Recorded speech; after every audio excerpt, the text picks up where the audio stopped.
നമസ്കാരം. ഒരു പ്രത്യേകതരം സോഷ്യൽ എഞ്ചിനീയറിംഗിലൂടെ മൂന്നാം ഭരണം ഉറപ്പാക്കാനുള്ള നീക്കത്തിലാണ് പിണറായി വിജയൻ.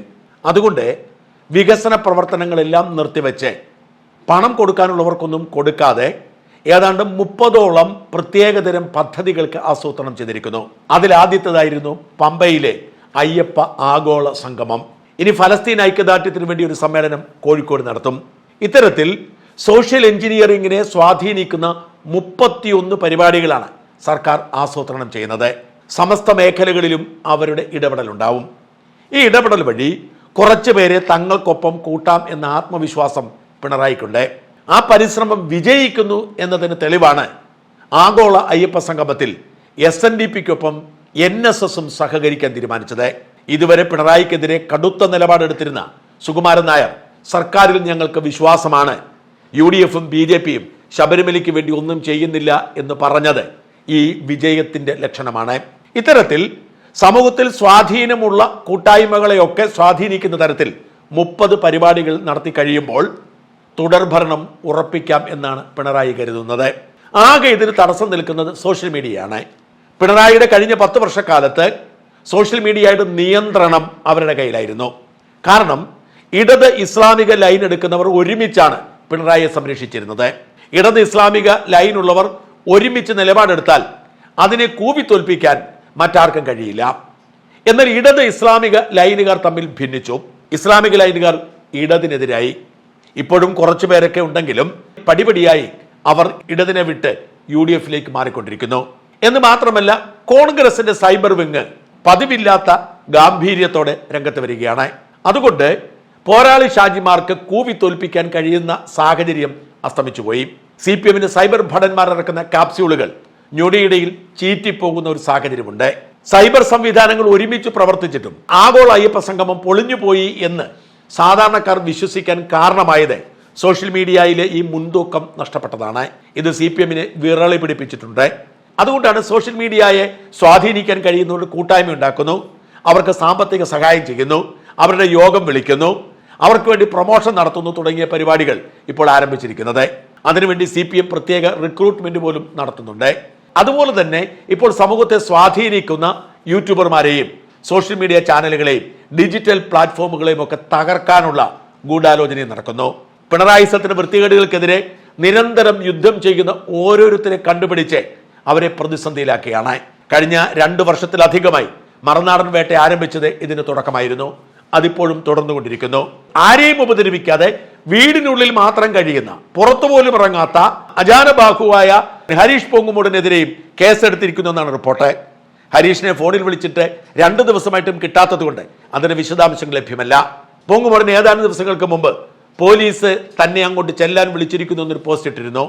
പക്ഷെ അതിനുശേഷം പൊങ്ങുമൂടിനെ വിളിച്ച ആർക്കും കിട്ടാത്തത് കൊണ്ട് എന്ത് സംഭവിച്ചു എന്നതിനെക്കുറിച്ച് സൂചനയില്ല. ഇതിന്റെയൊക്കെ ചുവട് പിടിച്ച് തന്നെയാണ് KM ഷാജഹാനെ വേട്ടയാടാൻ ഇറങ്ങിയത്.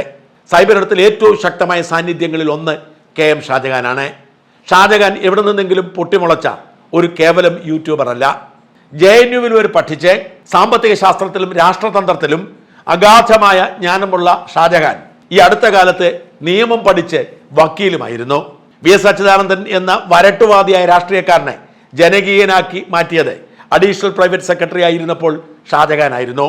ഡെയർ ഡെവിൾ എന്ന് വേണമെങ്കിൽ ഷാജഹാനെ വിളിക്കാം. ആരുടെയും മുമ്പിൽ മുട്ടുമടക്കില്ല. നമ്മൾ സുഹൃത്തുക്കളാണെങ്കിലും ശരി, ഞാനും ഷാജഹാനും തമ്മിൽ ഇടയ്ക്കൊരു ഭിന്നത ഉണ്ടായതുപോലും അദ്ദേഹത്തിന്റെ കടുത്ത നിലപാട് മൂലമാണ്.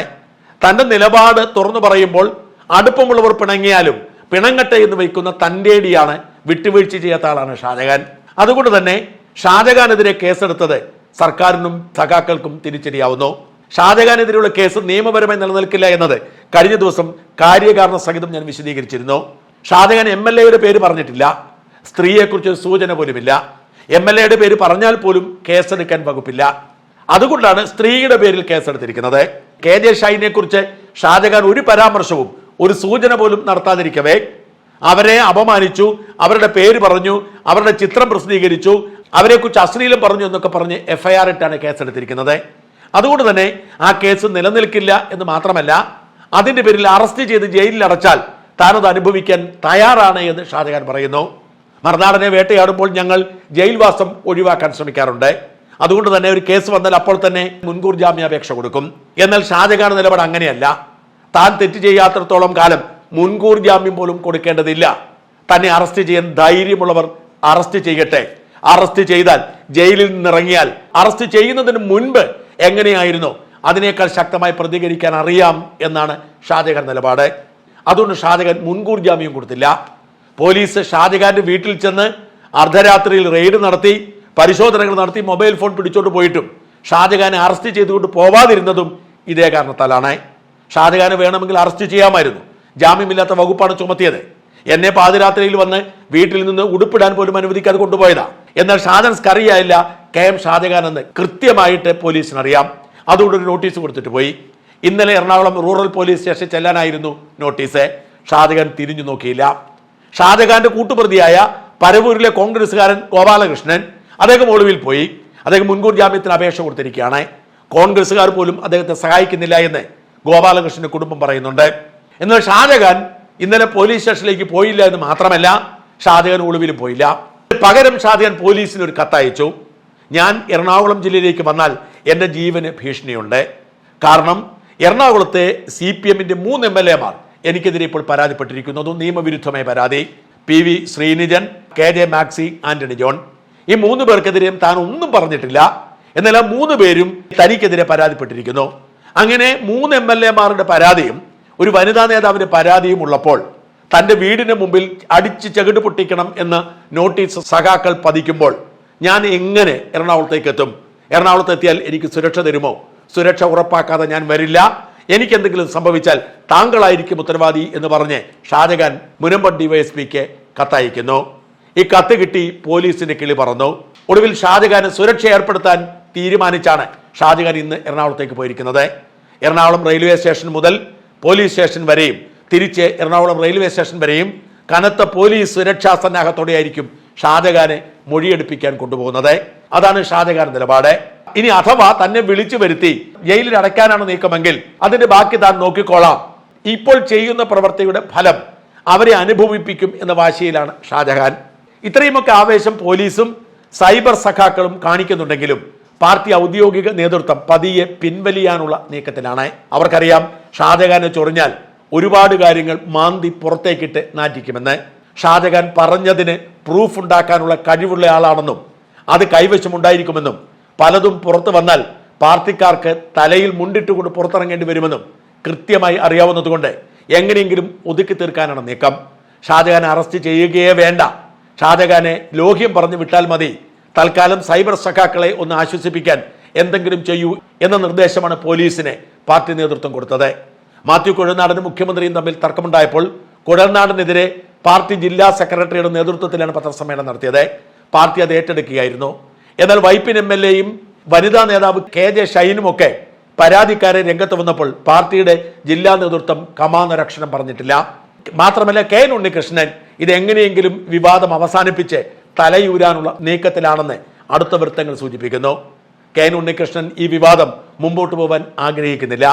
ഈ വിവാദമായപ്പോൾ ആദ്യമൊക്കെ നിശബ്ദത പാലിച്ചെങ്കിലും സോഷ്യൽ മീഡിയ ഏറ്റെടുത്തതോടെ മാനം രക്ഷിക്കാൻ വേണ്ടി പരാതി കൊടുത്തു എന്നതിനപ്പുറത്തേക്ക് ഇതിന്റെ പിന്നാലെ പോവാൻ ഉണ്ണികൃഷ്ണനും താല്പര്യമില്ല. എറണാകുളത്തെ CPM നേതൃത്വത്തിനും താല്പര്യമില്ല. അങ്ങനെ പോയാൽ ഷാജഹാൻ രണ്ടും കൽപ്പിച്ചിറങ്ങിയാൽ ഈ ആരോപണങ്ങളെക്കുറിച്ചും അന്വേഷിക്കേണ്ട സാഹചര്യം ഉണ്ടാവും എന്നാണ് പാർട്ടി ഭയക്കുന്നത്. ഷാജഹാൻ ഉയർത്തിയ ആരോപണത്തിൽ ഇപ്പോഴും ഷാജഹാൻ ഉറച്ചു നിൽക്കുന്നു. അതേക്കുറിച്ച് അന്വേഷിക്കൂ എന്ന് ഷാജഹാൻ ബോധപൂർവം പറയുന്നതാണ്. അന്വേഷിക്കുന്നില്ലെങ്കിൽ കോടതിയിൽ പോയി താൻ ഉയർത്തിയ ആരോപണങ്ങളെക്കുറിച്ച് കൂടി അന്വേഷിക്കണമെന്ന് ഷാജഹാൻ ആവശ്യപ്പെട്ടാൽ കോടതി അതിന് ഉത്തരവിട്ടാൽ മറച്ചു വെച്ചിരിക്കുന്ന പലതും പുറത്തു വരുന്ന സാഹചര്യം ഉണ്ടാവും. അത്തരമൊരു സാഹചര്യത്തിലേക്ക് നീങ്ങാതെ ഇപ്പോഴത്തെ വിവാദം എങ്ങനെയെങ്കിലും അവസാനിപ്പിച്ച് തലയൂരാനുള്ള നീക്കത്തിലാണ് CPIM നേതൃത്വം. എറണാകുളത്തെ ജില്ലാ നേതൃത്വം ബോധപൂർവമായി നിശബ്ദത പാലിക്കുന്നത് ഈ പശ്ചാത്തലത്തിലാണ്.